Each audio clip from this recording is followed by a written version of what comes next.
Sahana vavatu, sahano bhunaktu, sahaviryam karavavahai, tejasvina vadhitamastu, ma vidvishavahai. Om Shanti, Shanti, Shanti.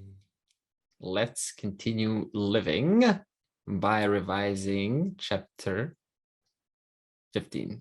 Purushottama Yogaha, the title being of that. Chapter 15 is one of the shortest chapters, and it is one of the most popular ones.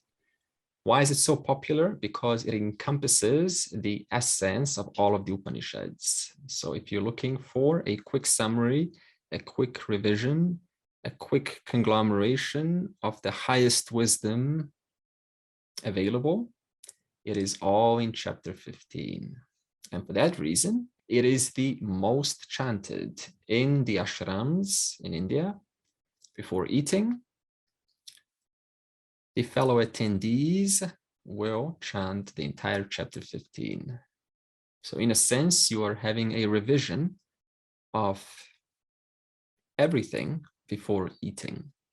This is called sadhana, converting ordinary, mundane activities into a spiritual practice. And this is why before eating is one of the most opportune moments to remind ourselves of this wisdom.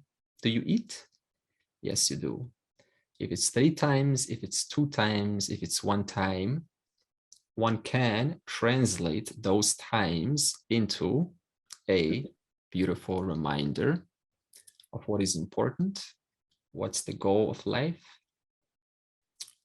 what is the purpose of birth, and then you can eat. It is also a suggestion that you turn that into something that is meaningful for you.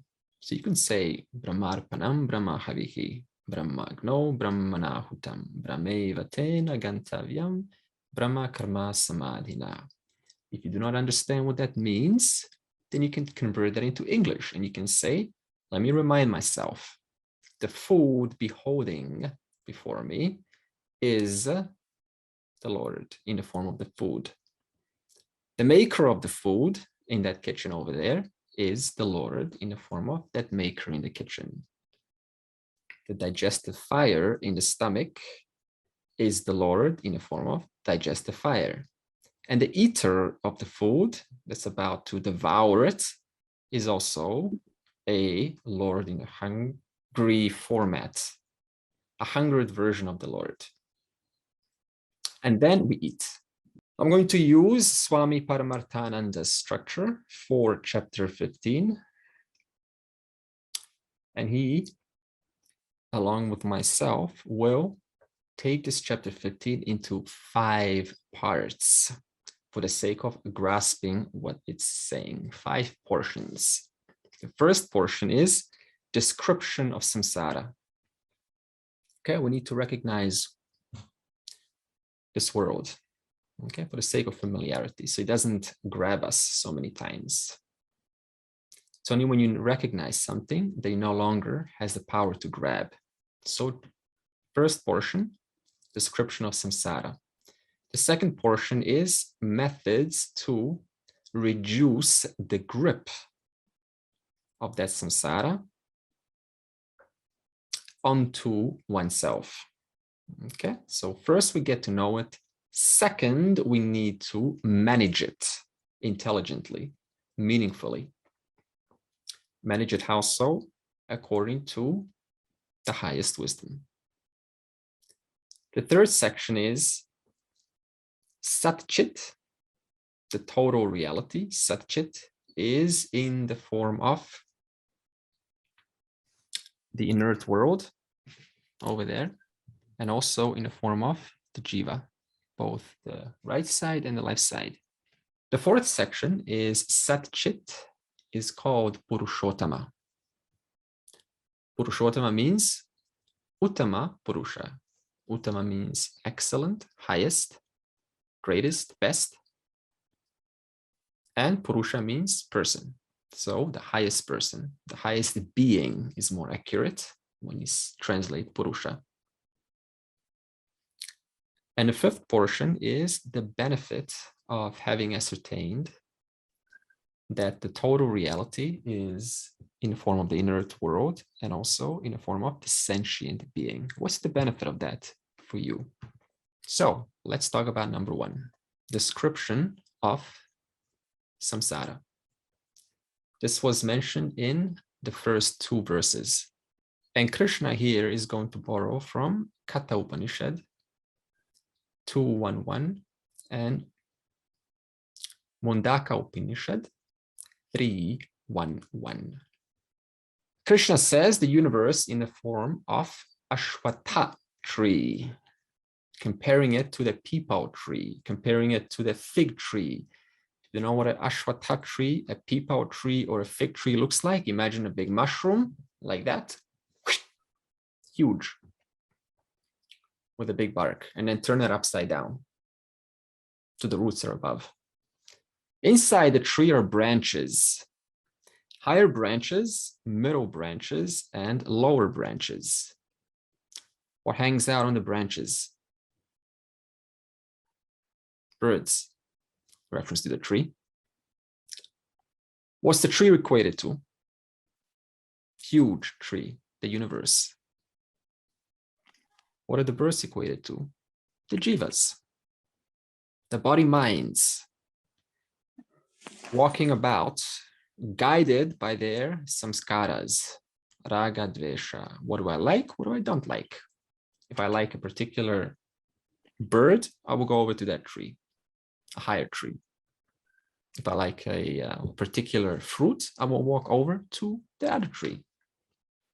Branch. Only one tree, many branches. So the birds transmigrate from different branches according to the stages which the bird is going through. So whatever stage we go through, we accordingly transmigrate to that branch that most accurately makes us most comfortable for our stage. And therefore, then we find the appropriate people, the appropriate resources, and then we have a relationship for a while. And then a learning takes place, as every branch is a teacher. And then one branch, or maybe a bird says, go over to that branch. You'll find some intelligence over there. And then like that, we start to seek around.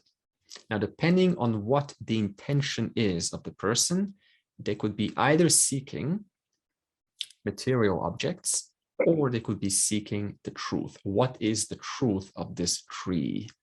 But there's one thing in common. All birds are seeking. All birds are looking.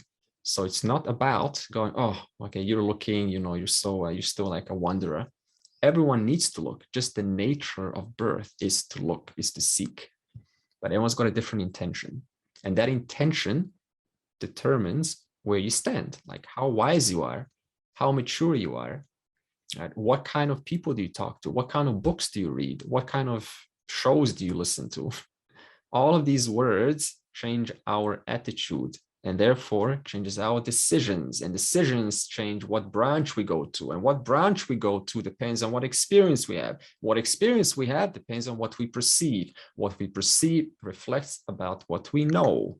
Side by side, one bird perceives the samsara tree, the other bird also perceives the samsara tree, but depends on what intelligence they have, what education have they received, determines how each bird perceives the tree.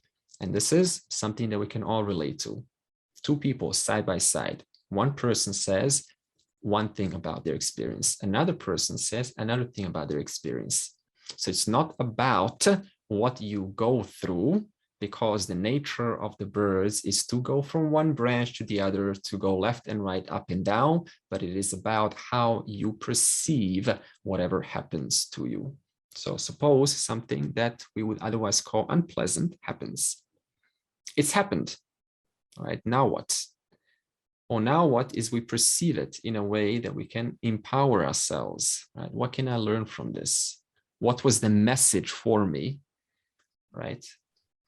cannot just skip it, because it is a customized experience just for one single bird. Because remember, all birds are connected to this one intelligence, guided by what we call Ishvaraha, the Lord.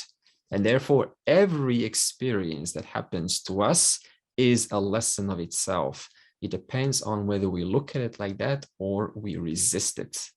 If we choose to resist it, we miss the opportunity. If we choose to look into it and say, how can I make the best of this? What's the opportunity here? Then we get transferred to a different branch, because it changes our thinking, and thinking changes our decisions, and decisions changes our what branch we go to. And so this activity and this assessment that all birds go through, according to the endowment called free will, determines the world that we are experiencing nowadays. And this is why we have so many interests, so many varieties in this world, because every bird is trying to pursue what they believe will make them happy. Until the scriptures come and say, okay, let me guide you and tell you what you're really seeking. You're seeking fullness, you're seeking fulfillment, you're seeking yourself. And you go, oh, okay, so what is this self that I'm seeking? And then the scriptures guide you and tell you you're seeking to end this journey. Okay, you've been flying enough for long enough. It's time to end this journey. How do I end this journey? Says or asks the bird. And then the scriptures say, understand the nature of this tree, understand the nature of yourself, that you are not different from this tree. You thought you were, and that's why you pursued different birds, different branches, because you thought that existence is different from this existence here. But through knowledge, we understand that that existence over there, that branch, the nature of that branch, the content of that branch is not different from the content of this mind. And the content of the branch and the content of this mind is satchit. In other words, the content of the branch and the content of the mind is none other than the satchit. Knowing this, you say, okay, now I can be more focused. I can know where to go, and I can automatically build dispassion. What is dispassion? Vairagyam. Dispassion is not trying to be dispassionate. Let me not be passionate at all. Dispassion is simply knowing what you want. When you know what you want, we automatically get dispassionate about other things. So we have to know strongly, what is it that I value? What is it that you value? That's my question to you. Do you know that? What are your values? What do you really stand for strongly? The scriptures say, ideally, what you should stand for is freedom. Freedom from all of this, freedom from limitation, freedom from duality. If that is the case, then we are in the right class. So this tree has two kinds of fruits, only two kinds of fruits. And the mixtures of these kinds of fruits, punya and papam, punya fruit and papam fruit, bitter fruit and sweet fruit, okay? And a combination of these two fruits produces a host, a gamut, a rainbow of experiences, such as we witness Mr. or Mrs. Life, and they're wearing, maybe Mr. Life is wearing a red hat, a yellow, white striped shirt, and yoga pants. I don't know what that looks like, but maybe that's for the Mrs. Life. Maybe the Mr. Life is wearing trousers. Okay, so yellow, white shirt with a red hat, both of them. She's wearing blue yoga pants and he's wearing blue trousers. Okay. And then we meet this, we're walking on a path in a forest, and then we confront Mr. or Mrs. Life. And we're kind of apprehensive, afraid. Oh, who are you? We're afraid at first of Mr. and Mrs. Life. Mr. and Mrs. Life assures us, and we get assured, a little bit of assurance. Oh, okay, you're not that, you're not that harmful for me. You're a good person. And then we get aroused in a good way, not in a naughty way, but we get aroused. Our senses get aroused. Like, oh, okay, I'm turned like I'm on, like, let's talk. Show me about good plants in this forest and dangerous plants in this forest. Which plants are edible? Which plants will kill me? Mr. and Mrs. Life starts to talk. And they say, this plant is good and looks like a cactus. And you go through you're apprehensive. Oh, I cannot eat that. Maybe it's San Pedro, who knows? It's a cactus, or, San Pedro. So we're apprehensive now, afraid, aroused, apprehensive. And they reassure us again. They say, no, it's okay. I'll have the plant first. And then Mr. or Mrs. Life has the plant. And then you're amused because they eat in a funny way, the funny way of eating. And you go, oh, let me show you, I can eat better than you. I can eat a bigger chunk of cactus than you. And you take a bigger chunk. Amused, arrogant. I can be better than you. Mr. and Mrs. Life says, stop. Turn around. Let me show you. On a whiteboard. A whiteboard appears in the forest. And I say, be alert. And you look. And I start to show you all of the people that we've hurt through our negligence. And all of the moments that we've hurt ourselves for our lack of kindness towards ourselves, lack of patience towards ourselves, lack of gentleness towards ourselves. They show us all of the moments that we've been unkind, ungentle, impatient towards ourselves, towards our colleagues, towards our parents. And we start to realize, wow, I've hurt so many people. And we get depressed. How could have I done all of this to myself, to other people? Mr. or Mrs. Life reassures you once again, and they say, that was the past. You didn't know any better. You've done all you could. All you have is the present. You can only look forward, and you can only appreciate the present moment. What has happened, and it could have not happened any other way except the way that it's happened. Come back here to the present. Look around you. Everything is okay. Allowing you one more opportunity to change your perception. And you get driven now. Oh, I'm driven. I'm driven to go forward. Once again, you've gained some hope. And then guilt comes. I don't deserve this. I'll fail. Why me? I'm just a small person. Right? I failed before. Why should I succeed now? I don't deserve this. I'm not loved. Guilt. Once again, Mr. and Mrs. Life reassures us and says, don't worry about it. These are feelings. Guilt is okay. That too is a human experience, a human emotion. Let it go, come back to the present, and work with what you got right now. And so we're eager. Yes, I want to do this again. And then we go into the world and we get heartbroken. It totally doesn't work out according to how we expected, or we get rejected. Heartbroken. And then in that heartbreaking emotion, faithfulness comes. Faithfulness, a feeling of hope. The scriptural words come into our minds and says, worry not. Focus on your duty. Focus on what you have right now. Look around you. Who is around you? Where are you? That is your duty.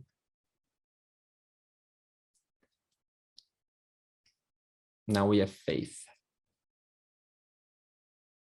And then we go out into the world and we again try. And someone says, you're being hypocritical. How am I being insincere? Show me. They say, look at your words, look at your actions, look at your thoughts. Are they being sensitive to others?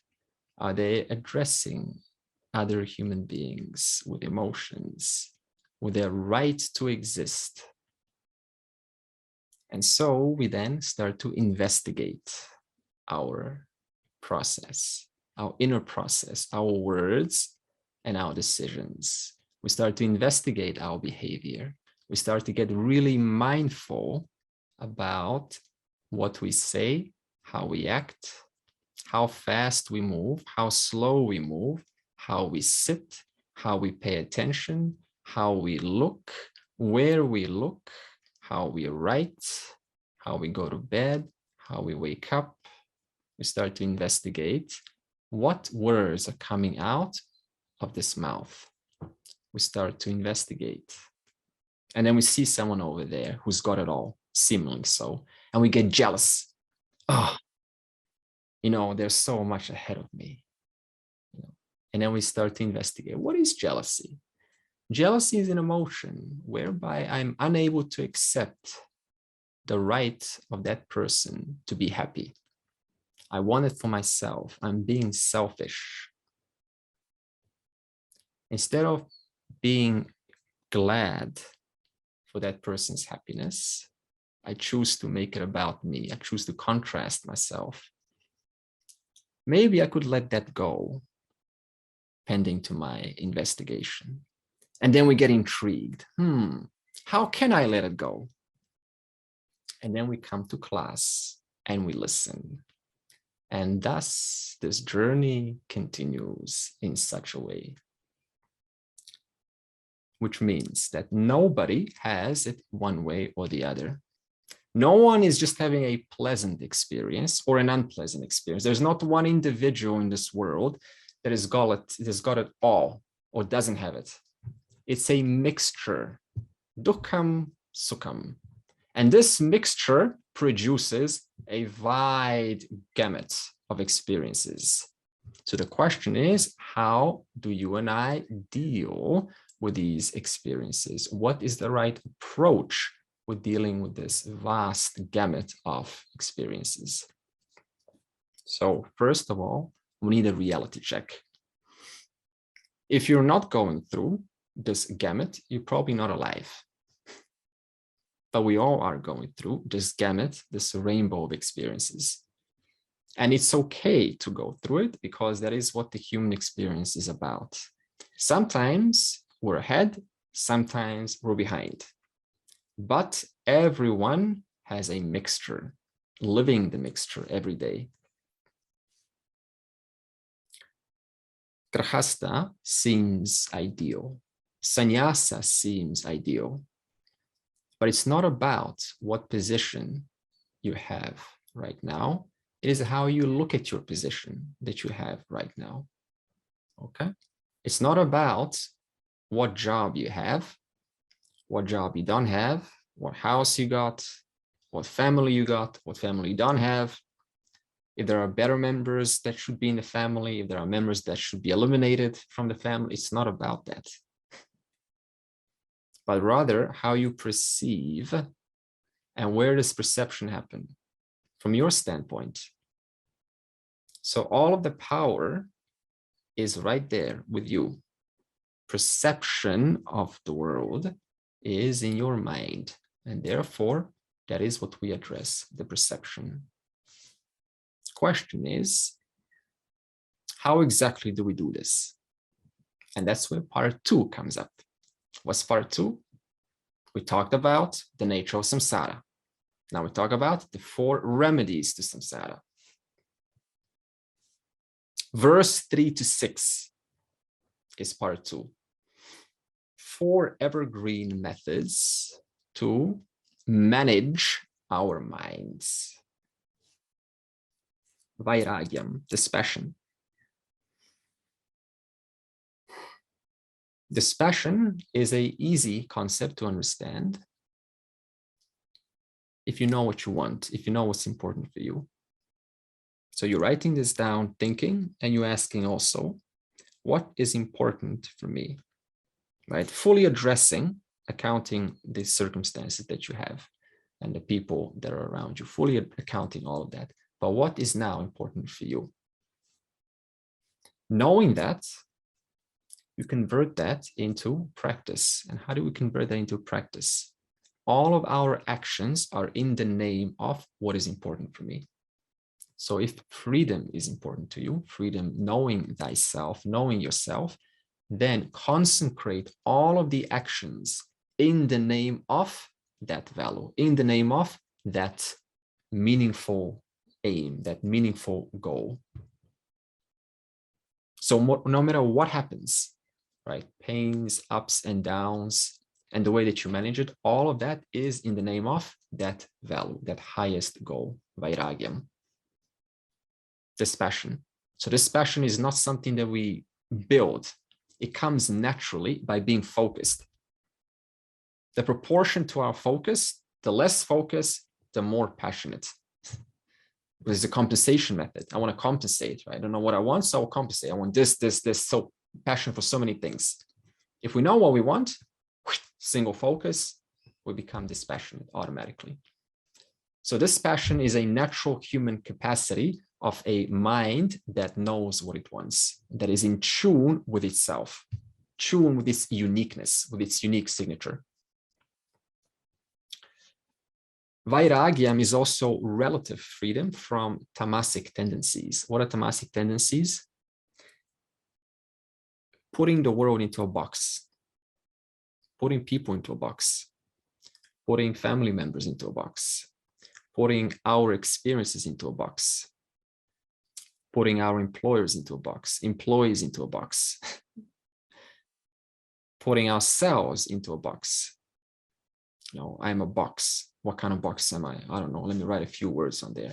I am confident. I am not confident. I can do it. I can't do it. All of these are labels that we are creating and limiting our experience.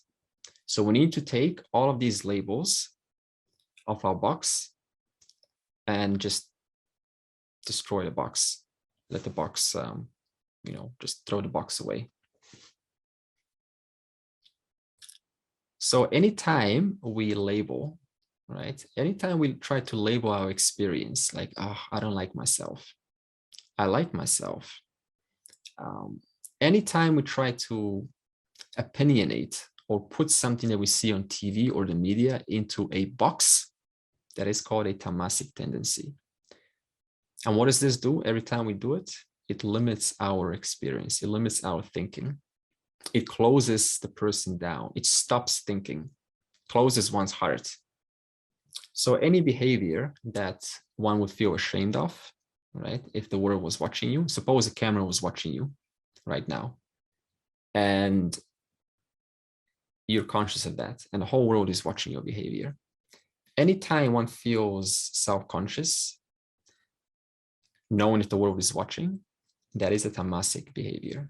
And that tamasic behavior is one that is like a cloud, right? It closes the person down. It makes one feel really dark, gloomy. So we have to stop that immediately.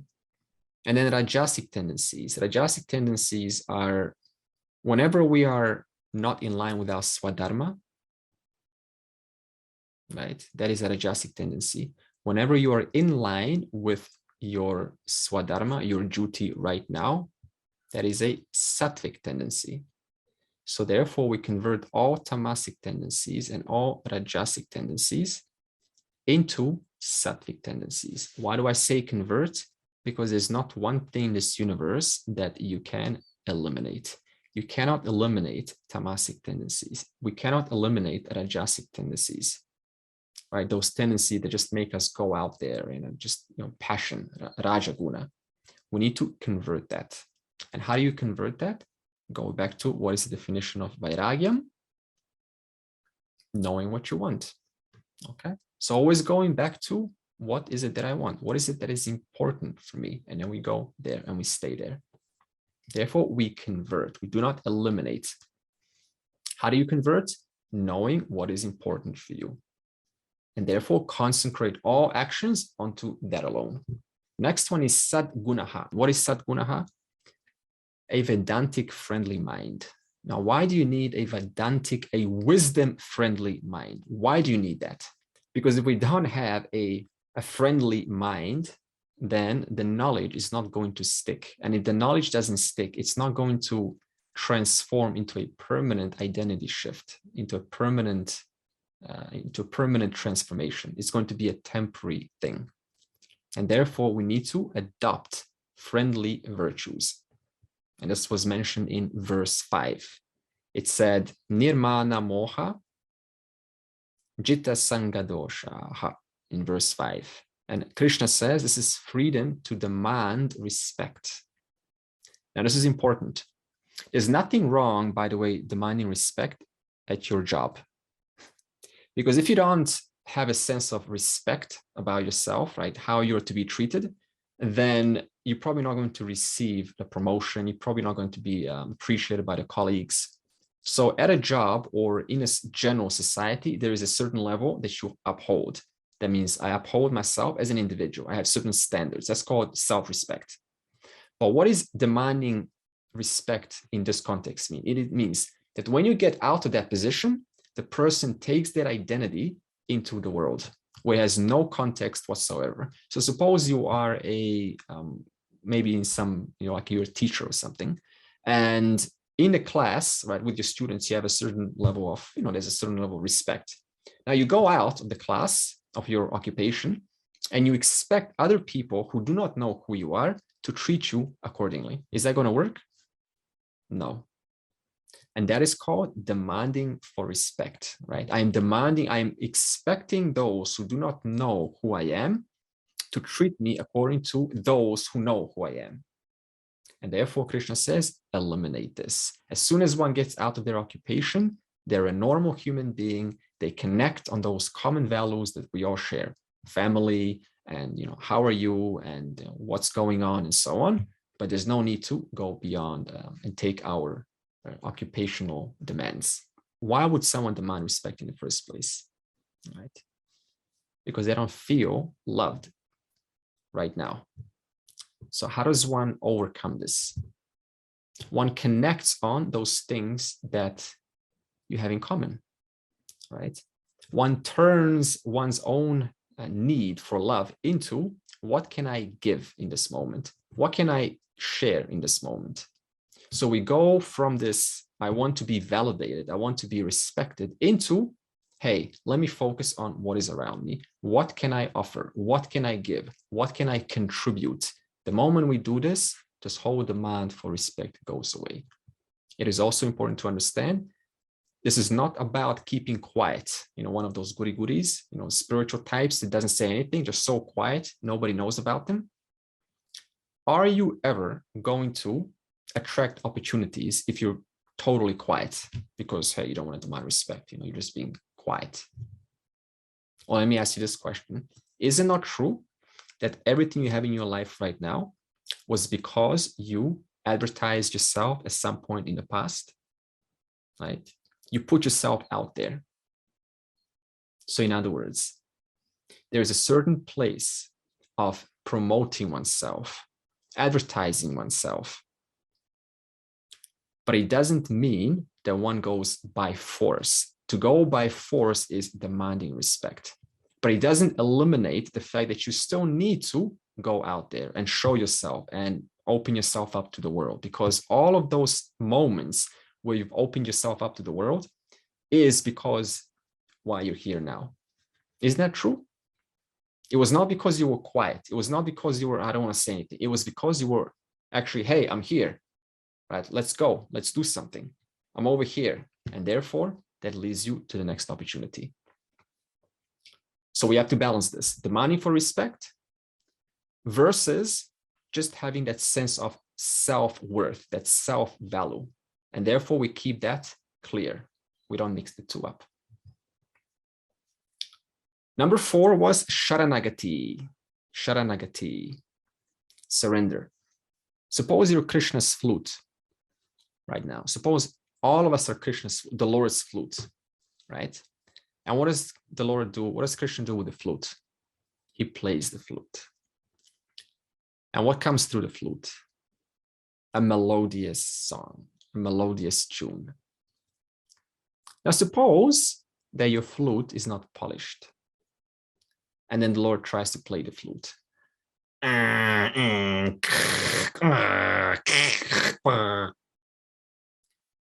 Does that sound pleasant? No. So, even though we are all the Lord's flutes, if we don't polish ourselves up, then no matter what comes out of ourselves, it's not going to be pleasant for the world. The question is, how do we polish our flutes? We're discussing the 4 methods to polishing our flute, polishing our minds. Therefore, this polishing is a lifelong journey. Prayer, japa, puja, devotion, self-knowledge, compassion, kindness, gentleness, sensitivity. All of these values will be followed up in chapter 16. This is where we're all going with this. To polish our flutes. What does surrender mean? What does it mean to surrender? Would someone like to tell me? Knowing that you're Krishna's flute. How do you surrender yourself as the flute to the will of God? The will of God is this grand, vast order, perfectly coordinated, delivering results at the perfect time. How do you surrender to that? You do think everything comes from Ishvara, but you think it is Ishvara Prasada. Good. So that's whatever you do, whatever action you put into the world, and whatever the outcome is, then you just accept the outcome. It comes from Ishvara.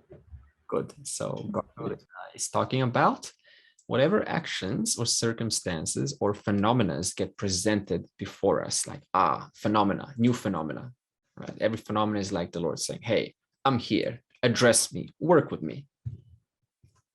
And then Gokul is saying, okay, now what? How do I deal with that? What do I do? And she's saying, Ishvara Prasadaha. Okay, so this is a unique, customized, personally sculpted experience just for me. And it's sent directly from the Lord's hands, saying, here I am. Here's an experience. Okay, thank you, Lord.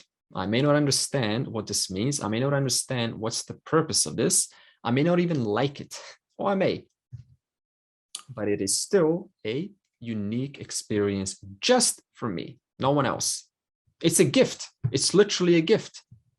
So again, we're receiving gifts every day, right? The class will end. You will continue receiving gifts. That's called family. It's called, the usual mundane, ordinary life. That's all called a gift. But it always comes back to, how do I perceive this gift? What relationship do I have with this gift? And how do I think about this gift? And one of the best ways, fastest ways to think about it is in a form of gratitude. A fail-safe method for Sharanagati, surrender, gratitude. How do we start gratitude? We start by being grateful for the small things, something that is very easy, something that is around you, something physical, something tangible.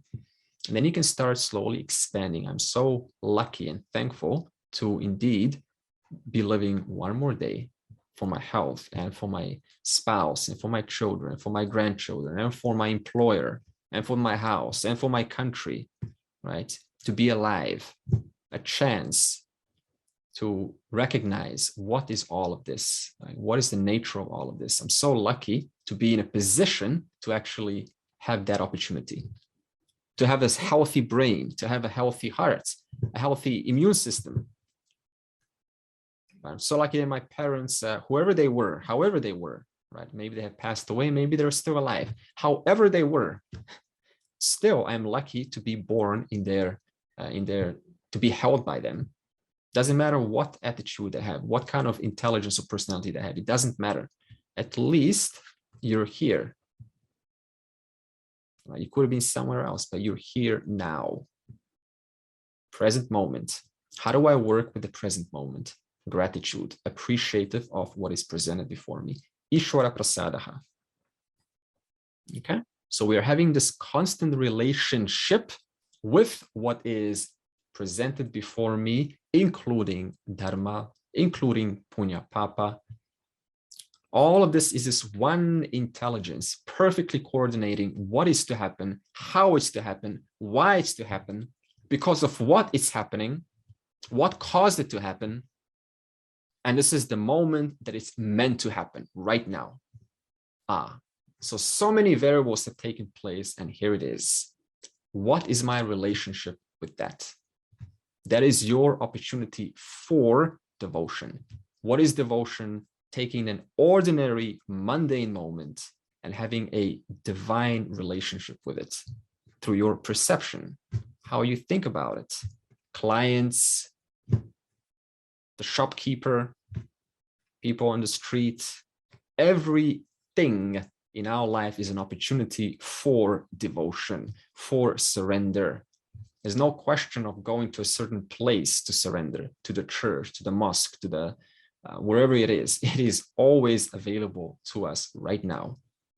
So what is surrender? Having a relationship with that vast order, perfect, intelligent, vast order. But more importantly, this is Advaita Vedanta. We don't stop there.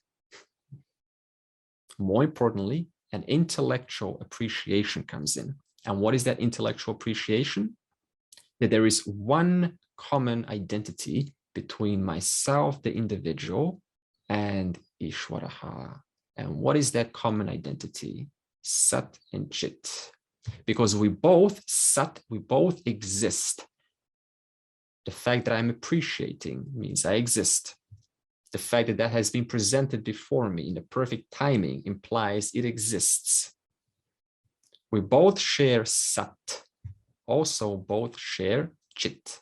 I am aware of what is happening, but Ishvara also has to be aware for it to deliver the results in a perfect time, in a perfect order, in a perfect way that it's meant to happen. Therefore, two-step process is called Advaita Bhakti. What is Advaita Bhakti? Number one, having a relationship with what is happening right now, remembering that this is all from that one intelligence that has been guiding you and I since the beginningless time and will continue to guide even after these bodies go away. But at the same time, you recognize the nature of Ishwaraha is satchit. The nature of this individual that is appreciating Ishwaraha is also satchit. That one common identity we enjoy. And that one common identity is actually the truth of both of us. Nice story. What is gratitude? Once there was a mother who paid for services around her house, gardening, someone was cleaning, someone was fixing the roof, and a young child was a very smart one, a smart cookie, observed his mother paying for these services. So the child thought, I'm going to do 5 chores today, and I'm going to charge my mom because I did something for her, just like the gardener and so on has done for her. So I'm going to get rich. So the kid brought a bill. What's this for, says the mother. This is for 5 chores, throwing out the trash, moving a few things around the house. Money, please. So mother paid. Next morning, the kid woke up. Long bill next to his bedside table. He started to read first. Mother's bill to her child. Teaching you how to walk, staying up very late when you were crying, changing your nappies, cooking food, teaching you how to walk, talk, teaching you how to eat, cleaning your mouth, changing your diapers. The list went on and on and on. At the end, total invoice charge, 0. And then the kid thought about it and he said, this is all the compassion, the sacrifice of a mother. Now I understand how thankful I should really be for that one who has been giving me since the beginning. Like that, Ishvara has been giving you and I since the beginning. How thankful could we be? That is what gratitude is. Attitude of gratitude. Your default way to always fall back on whenever you're uncertain. Be thankful that Ishvara is taking care of you, whether you feel like it or not. It's happening. Lastly, we need to align our minds with the thinking of the scriptures and not to the thinking of our own private ideas. Why? Why should I align my mind to the scriptures? Why should you align your mind to the scriptures? Because the scriptures are the word of that one who has composed, authored this entire universe. That one who is omniscient with all knowledge, all power, knows very much how to run his own universe. Whereas a single individual who creates a system, a unique system, then copyrights it, calls it the John Smith system, John Smith system to massive transformation in 30 days, guaranteed, or your money back. A single individual doesn't know very much. A single individual is always prone to subjectivity and therefore always spoils the teaching with personal notions. And so knowing this, what do? We always refer to the word of the creator. In the Indian tradition, this is called the Vedas. Different traditions, according to their scriptures, they have a name for that too. Therefore, one always falls back to the word of the scriptures. How does one live? Where do I get the information from? How do I decide? What's the best way to decide? Refer to the scriptures. You're referring to direct thoughts of God, the one that is running this world right now, the one that has already authored the past, the present, and the future, the one that is above all. To that one I prostrate to that one I refer to that one I ask, how do I conduct myself? And so the more civilization goes away from the scriptures, the more it falls, the more it resorts to its own ways. And we can very much see what is the byproduct of that in politics, in our neighborhoods. It is not pleasant. And a proportion to how close the civilization is to the scriptures is the proportion to what name we give to that current age. Right now, we call it the Kali Yuga. What is Kali Yuga? A time whereby the person or the civilization is taking artha and kama out of the scriptures and only living that, choosing to only live that, putting aside dharma, putting aside moksha. And what does that do? What kind of results does that lead to? In chapter 16, you will very much see what Krishna says about those ones who only choose the former two, artha and kama. It is not pleasant at all. We will see that coming up. The third section is satchit, the total reality, is in the form of the inert world and also the jiva. We are on section 3 now. Verse 7 to 15. What is this? Okay, you said a pot. What if you zoom into this? Like, we can put it right there. What is that now? Right? How about that? So you can only say it's a pot in reference to a certain perception. If you look inside, you don't really see a pot anywhere. You only see the clay. You only see the substance which inheres in and through this entire thing, in and through this entire being, if it were to be a human being, if it were to be a sentient being. So there's no such thing as a name form. There is only the content appearing as a certain name form, depending on what function that name form is destined to enjoy. An ant is destined to enjoy, well, to be an ant. Therefore, the one content takes on the shape, the size, the function, the intelligence of an ant. No such thing as this or that or this one content appearing as one name and form that I am now observing.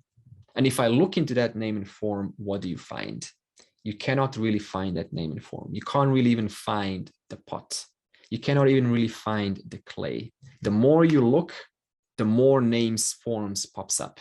Accordingly, like that, satchit, the final reality, through its own, by its own inscrutable creative power called Maya,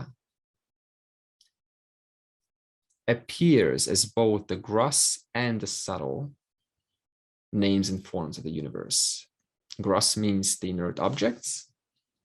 Anything you can name, anything that science is good at, that is gross. Subtle specifically means the subtle body, sukshma sharira, the mind.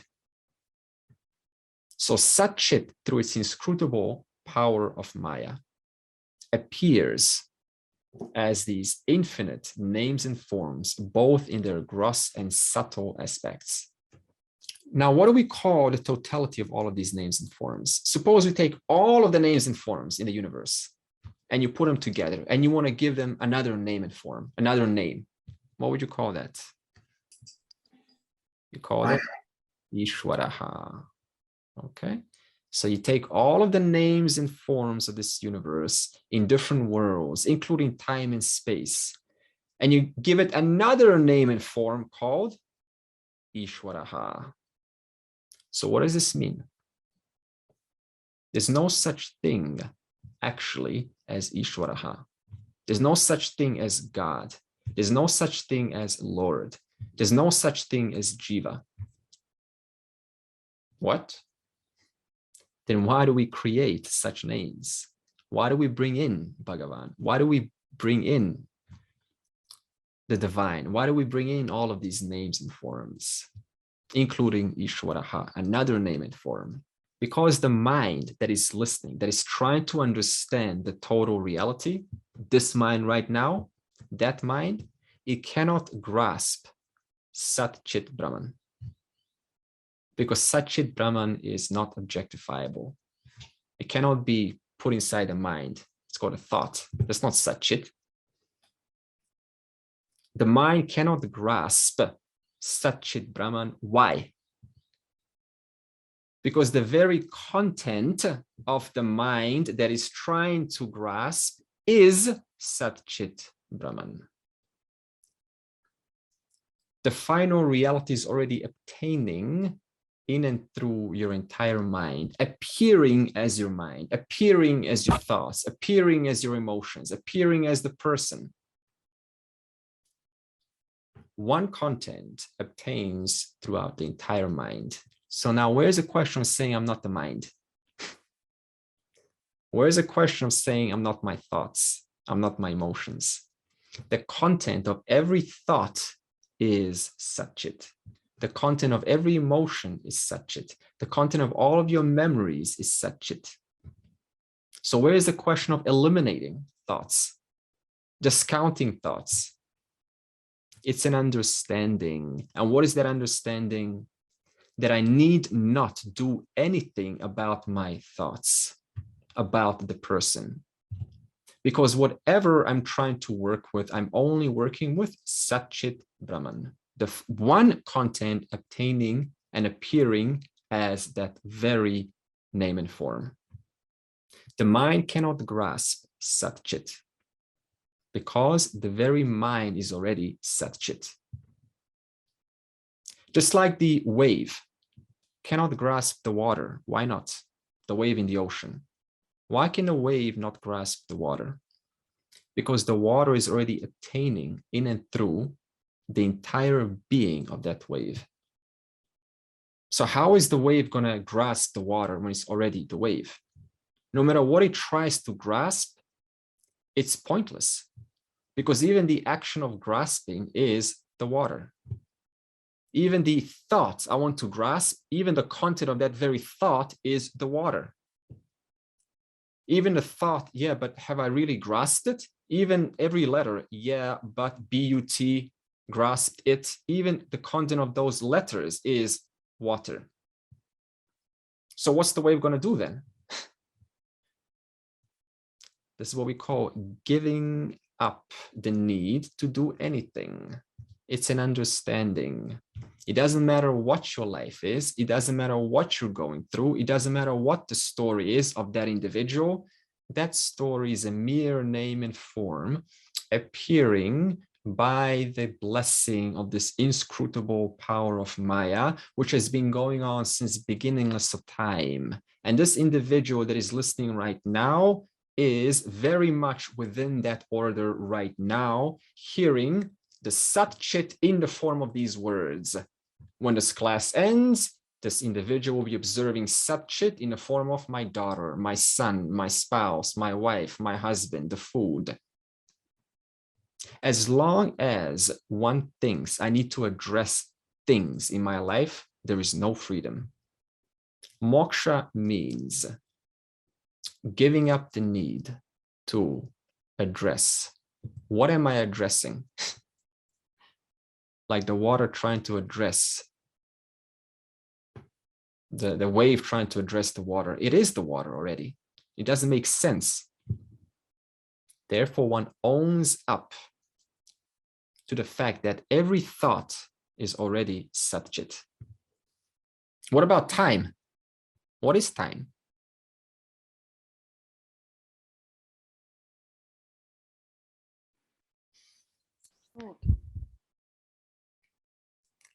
Notice how time is going, right? What's happening right now? Is it time? Or is it change? Change. Just moments to moment changing. One to the next, to the next, to the next, to the next, to the next. And on the reference to the amount of changes that have taken place, we give that another name and form called time. Is there such thing as time? No. Because time itself is dependent on your perception, dream time, psychedelic time, time when you're dating someone, time when it's unpleasant, right? There's only change. And what is this change that we call in the scriptures? There's many names for it. Apara prakriti, right? Maya. Change. Right now, you're only experiencing change. The person's now here, now he's here. And on the basis of the movements, you say, ah, look, 5 seconds is going by. Look, another 5 seconds are going by. What happened? Just changes. Time itself is this one satchit appearing as change. And so we look further and further and further, and we try to reduce this reality, including time. We try to reduce what's time made out of, what's space made out of. And what do we come to? What's the conclusion? We go, ah, interesting. I can reduce everything. I can make fun of everything. But what can I not make fun of? What can I not reduce further? The conscious subject, the I, self. No matter how hard my mind tries to reduce that, there's always a witness witnessing the poor individual trying all he or she wants. Can't do it. Can't reduce self because you are the self. You can reduce everything in this universe, but you cannot reduce yourself. That self is called satchit, that is already obtaining in and through everything right now.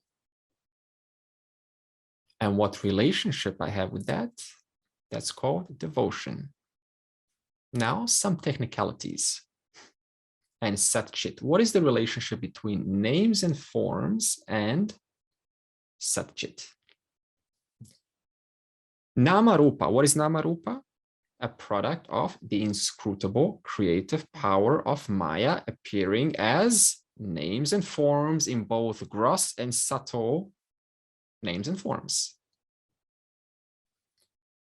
Namaruupa manifests, so there's two kinds of Namaruupa, important. Two categories of Namaruupa, names and forms. Category 1. Names and forms manifest only the Sat aspect of Brahman. Name and form that only manifests the Sat aspect of Brahman, the existent aspect of Brahman. A rock. Rock exists, yeah. A leaf on the ground exists, yeah. That is called Namaruupa, appearing as the Sat aspect of Brahman, borrowing the existence aspect of Brahman. What is Brahman? The final reality. How do we define Brahman? Satchit, existence, awareness. So any inert object that we see, and I'm talking about the entire left side, is Namaruupa borrowing the Sat aspect of the final reality. And that's why we call things exist. Picture exists, hair exists, right? Elements exist. Never mind what exists or how it exists, what state it exists. The point is it exists because it enjoys a Sat aspect of the final reality. The second category is Namaruupa manifests not only as existence, but also manifests as Chit, awareness. Namaruupa that not only borrows the Sat aspect of Brahman, but also borrows the Chit aspect of Brahman, the awareness aspect of Brahman. What's an example of this? I hope you said your mind, because you're conscious. Okay. And that's called the jiva. So this side borrows both. This side only borrows the existence. So that's all the entire creation consists of. Namaruupa, names and forms. One name and form is capable of borrowing existence. Another name and form is capable of borrowing existence and awareness. Luckily, we are on this side. The Upanishad says a lovely metaphor for this. Imagine a fire that is burning underneath a glass container of water. Okay, so fire burning and there's a glass container and it's transparent. Inside is water. And fire burning underneath a metal ball, like a round iron ball. Suppose the fire is burning for hours and hours. What will the water borrow from the fire? It's going to borrow the heat. What will the metal ball borrow from the fire? It's going to borrow the heat and the brightness. So there's one aspect that the metal ball is capable of borrowing. One more aspect, the brightness, whereas the water can only borrow the heat. The inert objects can only borrow Sat. Jiva borrows both Sat and Chit. Part 4. Satchit is called Purushottama. Purushottama means the supreme being. Between verse 16 to 18. And Krishna wants to convey, why is he calling Brahman Purushottama, the supreme being? To explain this, Krishna divides the entire reality into 3 categories. So there's not one thing you can say that is outside these 3 categories, not one. First category he calls Kshara Purushaha. Kshara Purushaha. This is manifest matter, manifest phenomena. Anything that is manifest, that is perceived, that is known, is Kshara Purushaha. Even light is energy. Reflected awareness, reflected consciousness is also Kshara Purushaha. What is reflected consciousness? anything that changes. Because the original consciousness, Brahman, is reflected through its power of Maya, and therefore we call it reflected consciousness. Okay? Anything manifest. Now, let's turn this into personal understanding. Okay, that's nice. Suppose when this class ends, suddenly some thought that is unpleasant pops up. Okay? What is that? Is that manifest? Yes, because it's popped up, it's perceived. Kshara Purushaha. Right? Memory shows up. Oh, I don't like this. I like this. Kshara Purushaha. Anything that pops up in your mind, Kshara Purushaha. No matter what it is, therefore, important. How do we translate into an understanding? Like, okay, so what? Kshara Purushaha, that's nice knowledge for the head. How do I turn into heart, into reality? Your job as a sadhaka, as a practitioner, is not to go, oh, let me investigate into the storyline. No, how does this come? Where is this taking place? How do they come? There is a certain place for that, analyzing one's experience in terms of where it came from. But one has to eventually grow out of that and say, let me just identify this as Kshara Purushaha. That is it. It is manifest. Let's move on. Because it will keep manifesting on and on and on. You can't stop it because we don't control this universe. It is Ishvara's grand order. Every thought is going to show up whenever it wants to show up. If the person gets obsessed trying to address every thought that shows up, there's no freedom, right? You're looking at one aspect of reality. Now, what's the second aspect of reality? Akshara Purushaha. Anything that is unmanifest. What is this? Adrishta palam. Where is adrishta? Means unseen. What is unseen? Tomorrow. Do you see tomorrow? Do you see what's going to happen tomorrow? But tomorrow will happen. So where is that now? It has to be somewhere. And we call that akshara purushaha, potential. You look at a cell under a microscope, you see one cell, but then you come back 1 minute later or a few seconds later, you see two cells. Well, where was that second cell when it was one cell? Where was that? Akshara Purushaha. It was there, but it wasn't there. What about thought 5 minutes from now? Or suppose you dream, right? And it's a terrible dream. Where is that now? It's there, but it's not there right now, is there? Akshara Purushaha, which you don't control, I don't control. It is Ishvara's grand order. Seed tree. Crush a seed. Where are the branches? Where are the fruits inside the seed? Where is the trunk inside the seed? Can you see that? No, but it's there. Akshara Purushaha. Unmanifest. In potential. Okay, the conversation ends. Okay, great. Nice talk. 1 hour later, some thought pops up. Where is that thought now? In Akshara Purushaha. When it pops up, it will be Kshara Purushaha. So again, what do I do with this? The question is, right? What do I do with this information? One has to come to a point and simply identify what is Kshara Akshara. That is it.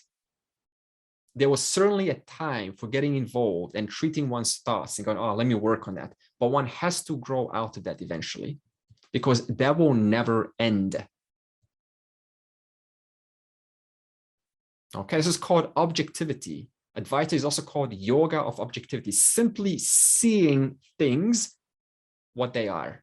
Instead of going, oh, okay, great. Now, what's the story? Where does this come from? What's wrong with me? How do I address this? And what do I do with this? And where do I go with this? And who can I contact to help me? It just never ends. So one eventually comes to a place and says, okay, Kshara Akshara. Now let me get back to my duty. What is duty? What do I need to do right now? What is being asked of me right now? But Kshara and Akshara continues. Because that is the storyline of Ishvaraha. The storyline has been beginninglessly going on and will continue going on with or without you. So what do? get back to our duty. What is being asked of me right now? If you're a mom, you continue that. If you're a dad, you continue that. If you are a learner, you continue that. If you're an employee, you continue that. What is being asked of me right now? And that is what we do. That is all that is Krishna asking from us. Do your duty, what is being asked of you, and get on with it. The moment we're not doing our duty, what happens? We get obsessed over our thoughts. So the only difference between one who is happy, okay with themselves, and the one that is not okay with, what's the difference between the two? This one is too busy, is turning their thoughts into a duty. My duty is to investigate into my endless thoughts. What's this one doing? They too have these endless thoughts going on, just like anyone else, but they're too busy with their duty right now. That's the only difference. But one thing is in common for both. The storyline is going for both. Thoughts are going for both, except this one's focus is in the now. This one's focus is in also in the now, but it's in reference to their thoughts that are appearing in the now. And the third category is Uttama Purushaha, the supreme. Why is it supreme? It has to be supreme because it is neither manifest nor is it unmanifest. It neither goes into this appears nor it appears. It is the substratum for both the manifest and the unmanifest. Okay, the attributeless reality, the reality that simply awares both the manifest and the unmanifest. In its presence, the manifest and the unmanifest happens. In its presence, the manifest and the unmanifest go, hey, look at me. So in other words, for this reason, because it is independent, because it doesn't rely on anything else, it is the Purushaha. Now, again, you're saying, how do I apply this into my real life? So what? Right? Great, Purushaha, yay. What does Vedanta ask you? It says, intellectual appreciation is required. You have to start intellectually appreciating that self is already free of kshara and akshara Purushaha. That's where the real change happens and requires work, requires repetition on your part. We call it nididhyasana, repetition of what you have learned. So you have, again, two choices. Okay, class ends, thoughts come. Okay, for everyone. Some of us will go, oh, let me look at my problems. Let me analyze myself. They're not your problems. You're a Purushaha, the one that is free of akshara, kshara, Purushaha. You're the one that is free of the story. So every time we give power to this kshara and akshara, what are you doing? The Uttama Purushaha, Brahman, is identifying as either akshara or kshara Purushaha. And this is what's called samsara. Locked into the storyline, right? The story is going on. Let's address it. You are free of the story that has been going on since beginningless time. And therefore, we require intellectual appreciation of this fact and constant reminder until there is a permanent identity shift that the self is free of this person. Self is free of this story. And this is what we call the attributeless reality, the real God that is attributeless. So then why do we have names and forms for God if the real God is attributeless? Why do we have Brahma, Vishnu, Shiva, Saraswati, Durga, Krishna, Rama, Jesus, Allah? Want to keep on going? Vishnu, Sahasranama, 1,000 names more. Why do we have all of these names then? Because they're all a stepping stone for this Uttama Purushaha. They're all just stepping stones, something that the mind can grasp. Now, again, you say, well, so what? How does that change my life? Think about it. That means from now on, whenever we see someone worshiping a deity or a lord or a religion that we may not agree with, now we can actually appreciate their work. We can say, you see, they're doing the best they can. They are relating to this reality according to what they can grasp. Therefore, any kind of racism, any kind of dislike, any of those tamasic dirty thoughts towards others' journey disappears. Because all of these gods are referring to this one reality. Therefore, we can start appreciating every religion from now on. Christians, Muslims, Taoists, Buddhists, Advaitins, non-Advaitins, okay? They're trying to relate to this big reality. And number 5, what is the benefit of ascertaining all of this that we've talked about? Ascertaining what specifically?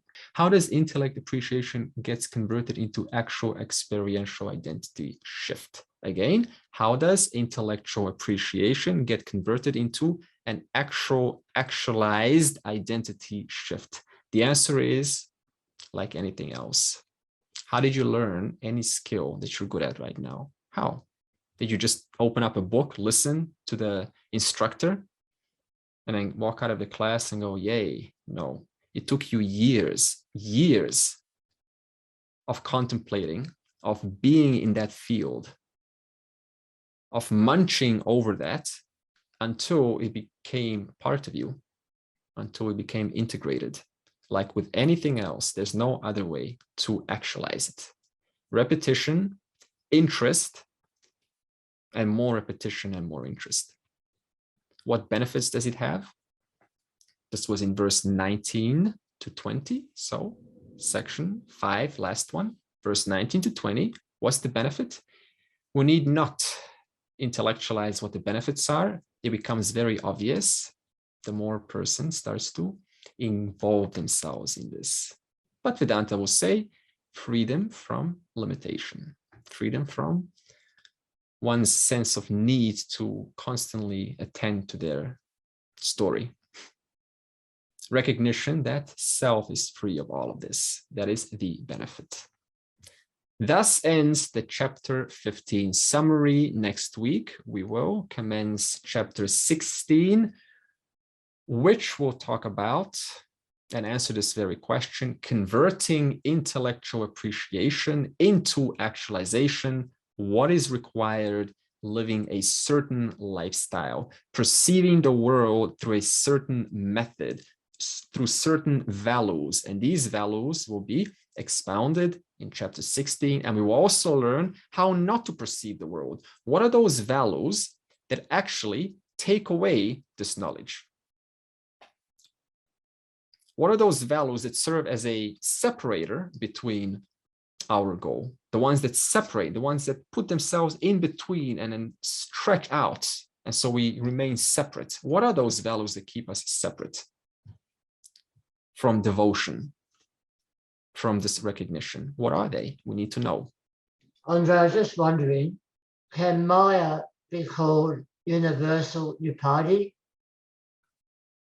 Yes, Maya is the universal upadhi. So this is a good point, Robert. So when satchit is conditioned by name and form upadhi, we call that, tree. Satchit conditioned by name form upadhi is called a pot. Satchit conditioned by name form upadhi is called an atom. Satchit conditioned by name form upadhi is called Robert. Satchit name form upadhi is called that question. Okay, so this upadhi is this inscrutable power of Maya that is magical. A mystery woman, some of them call it, because she's mysterious. She cannot be figured out because she's so vast. Kshara Purushaka and Akshara Purushaka is static function and dynamic function, because dynamic function is always based on this something to be static. You see, if your car is moving, that road should be static. If your human is moving, that soul should be static. So can we take Kshara Purusha and Akshara Purusha as static and dynamic functions of the human mankind? Both static and dynamic functions are known, are perceived, are manifest phenomena of this world. And therefore they fit into the category of Kshara Purusha. Whether it is gross, subtle, static, dynamic, fast, slow, any attribute belongs to Kshara Purusha. But how it is to come, how it is to be in the future, that is in Akshara Purushaha right now. So tomorrow is Akshara Purushaha because we don't know what's going to happen tomorrow, but tomorrow is there. Your body will be different 5 minutes from now, right? Of course, many things will be different 5 minutes from now in your body, but where is that potential now, right? Who is guiding that intelligence? Who is guiding that potential? That is in Akshara Purushaha, the potential. That is in potential, and it will play out when 5 minutes from now comes. How existence and consciousness are not, is that a spelling mistake? Not different? Or is that a conundrum for me? Puzzle. How are they not different?